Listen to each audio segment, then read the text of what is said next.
सर्वेभ्यो नमो नमः। अहमस्मि दीपक कुमार झा।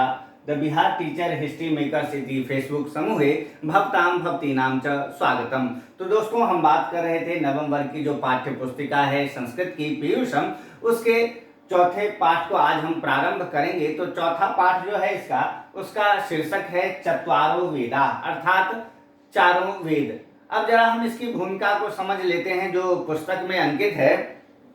कहता है कि वेद, ये जो चारों वेद हैं वो सबसे प्राचीन ग्रंथ है, और साथ ही कहता है कि ये वेद हमारे यहाँ का है, यह भारतीय है, इसलिए हम इस पर अपने आप को गौरवान्वित महसूस करते हैं कि सबसे प्राचीन ग्रंथ हमारे यहाँ उपलब्ध है वेद। अब वेद के बारे में मैं थोड़ा आपको बता दूं जो पुस्तक में नहीं है। इसे अपौरुषेय भी कहा जाता है, अर्थात इसे किसने लिखा है ये ज्ञात नहीं है, क्योंकि ये सबसे प्राचीन है।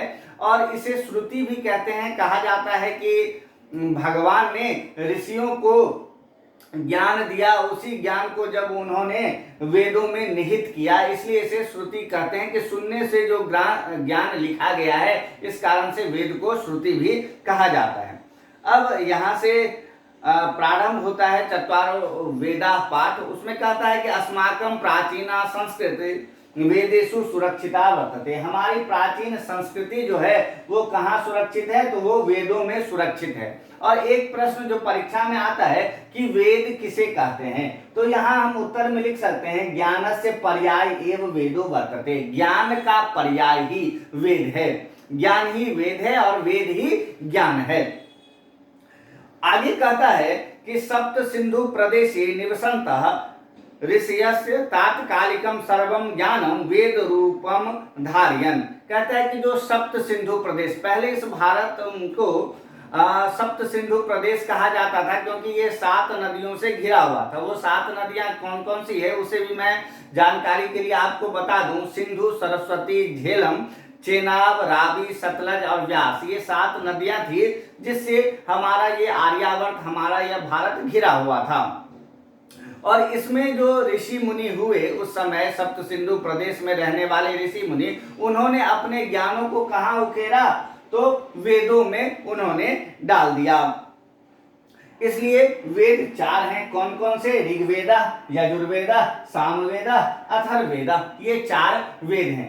तो और सबसे प्राचीन वेद कौन सा है? ऋग्वेद। अब हम इसके बारे में जरा पढ़ लेते हैं। ऋग्वेद प्राचीन तमान मंत्रान धारयति। ऋग्वेद जो है वो प्राचीन मंत्रों को अपने अंदर धारण करता है, इसी कारण इसकी जो है विशेषता और बढ़ जाती है। ऋग्वेद का महत्व और इसलिए बढ़ जाता है क्योंकि ये प्राचीन मंत्रों को, सबसे प्राचीन मंत्रों को अपने अंदर धारण किए हुए है, इसमें अंकित है। और साथ ही हम बात करें तो ये 10 मंडलेषु विभक्त है। यह कितने मंडलों में विभक्त है? तो ये 10 मंडलों में विभक्त है, 10 भागों में है ये। आगे कहते हैं कि इसमें सूक्तियां कितनी है, तो 1000 सूक्तियां इस ऋग्वेद में हैं। और ऋचा कितने हैं, तो 10,552 ऋचाएं हैं। किसमें? ऋग्वेद में। ये अक्सर प्रश्न पूछा जाता है कि ऋग्वेद में सूक्तियां कितनी हैं, तो 1028 सूक्तियां हैं। ऋचाएं कितनी हैं, तो 10,552 इसमें ऋचाएं हैं। अब ऋचा किसको कहा जाता है? ऋचा एवं मंत्रा अपि कथ्यन्ते। ऋचा को ही हम क्या कहते हैं? मंत्र कहते हैं। भजन, प्रार्थना, हम कुछ भी कह सकते हैं। तो ऋचा को क्या कहा जाता है? तो मंत्र कहा जाता है। अब ऋग्वेद के मंत्रों का उपयोग कहाँ होता है? अगला प्रश्न हमारे सामने ये उठता है। तो ऋग्वेदे देवानाम आवाहनार्थम मंत्रा इति कर्म कांडोपयोगा। ऋग्वेद में देवताओं के आवाहन के लिए जो मंत्र होते हैं वो कहाँ दिए गए हैं? ऋग्वेद में। इसका उपयोग कहाँ होता है? तो कर्म कांड में। कर्म कांड कहते हैं पूजा पाठ को। पूजा पाठ में जब हम देवताओं को आवाहन करते हैं तो उनके आवाहन का मंत्र कहाँ निहित है? तो वो ऋग्वेद में निहित है। तो ये ऋग्वेद की बात हो गई। अब हम आ जाते हैं यजुर्वेद पर। तो दूसरा वेद कौन सा है? यजुर्वेद। यजुर्वेद को 2 भागों में बांटा गया है। कौन कौन से भाग में? शुक्ल कृष्ण रूपेण द्विविधा। ये 2 भाग में है, एक शुक्ल यजुर्वेद और एक कृष्ण यजुर्वेद।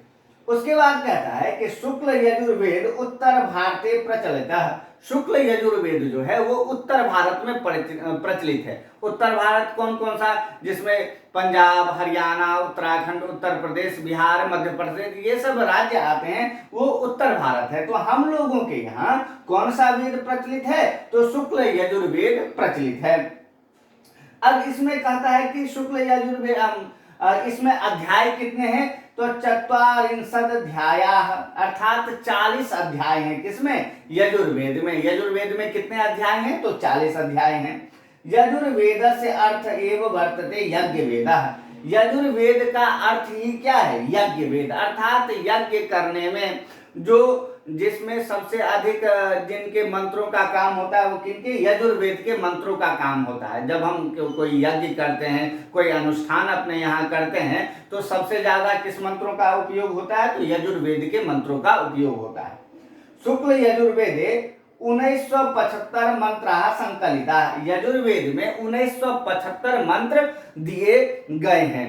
तो आज हमने इन दोनों वेदों को देखा, और इसमें अगर हम यजुर्वेद की बात करें तो इसमें गद्य भी दिया गया है, अर्थात पद्य भी दिया गया है इसमें यजुर्वेद में। तो आज हमने ऋग्वेद और यजुर्वेद के बारे में जाना कि सबसे प्राचीन वेद यदि हम कहें तो ऋग्वेद को है। ये प्राचीन मंत्रों को अपने अंदर धारण करता है। यह 10 मंडलों में विभक्त है। इसमें 1028 सूक्त हैं, 10,552 ऋचाएं हैं, और ऋचा को ही मंत्र कहा जाता है। और ऋग्वेद के मंत्र देवताओं के आवाहन में, अर्थात देवताओं को बुलाने में काम में आते हैं। और यदि हम यजुर्वेद की बात करें तो यजुर्वेद 2 भागों में विभक्त है, शुक्ल यजुर्वेद और कृष्ण यजुर्वेद। अपने उत्तर भारत में शुक्ल यजुर्वेद का ज्यादा प्रचलन है, यहाँ पर ज्यादा प्रयोग में आता है।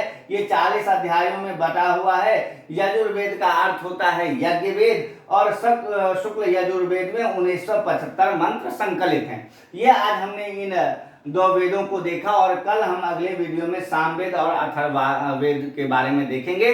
तब तक के लिए आप दीपक को दीजिए अनुमति। नमस्कार।